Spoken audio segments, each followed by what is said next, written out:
What if women were still stuck in the kitchen today? Over the years, women have dealt with issues including stereotypes and the rights of women.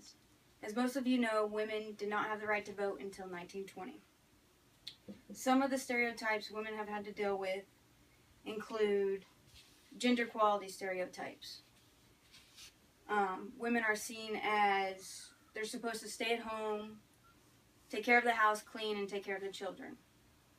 Women are also seen as weak-minded and dependent on others. Now men, they're seen as the providers, the protectors, they're the breadwinners. Now pertaining to women in the military in general, they struggle with the same issues of stereotyping and their rights. Now in combat specifically, those struggles are much bigger. Today we will look at the history of women's rights in the military. We will show both sides of the issue, for women in combat and against women in combat. And finally, I will talk about my main point, which is to persuade all of you into why women should be able to be in combat. The history of women in the military started in 1775 and 1783.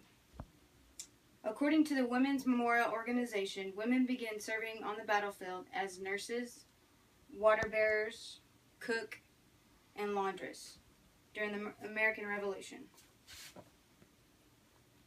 In World War I, during 1917 and 1918, women were now allowed to serve overseas as nurses and medical assistants, as well as stateside, which for women, that was a big step.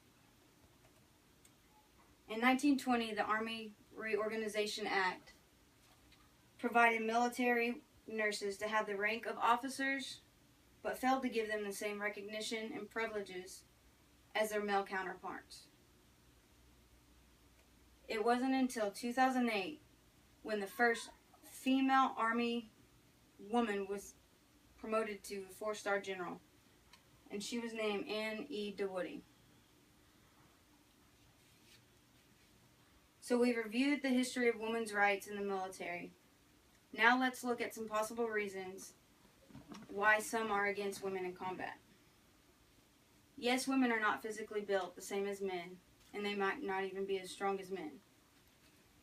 Well stated, establishing gender-neutral requirements, a soldier, male or female, must be able to carry a 100-pound pack for at least 8 hours in a hostile environment. Yes, that may sound difficult, but it can happen. A second reason why women shouldn't be in combat to some is the stressful environment mixed with a number of emotions will make women more susceptible to sexual assault and sexual harassment. According to William Dinn of the Washington Post, more than 15% of Iraq and Afghanistan veterans have been sexually harassed and sexually assaulted overseas. Now I'm going to show you a chart of sexual assaults in the military in the year 2012. As you can see, it's categorized by the victims by their sex, their age, and by their rank. It also compares the numbers of sexual assaults and harassments in Afghanistan and in Iraq. As you can see, 88% of the victims are female. 51% of the victims are ages 20 to 24. And 73% of the victims are the lower ranks, including privates, specialists, lower ranking soldiers. So far we've discussed the history of women's rights in the military and the reasons why females shouldn't fight in combat environment. The final focus is to persuade you into why women should be allowed to fight in combat. In fact, women provide mission readiness due to female-only tasks.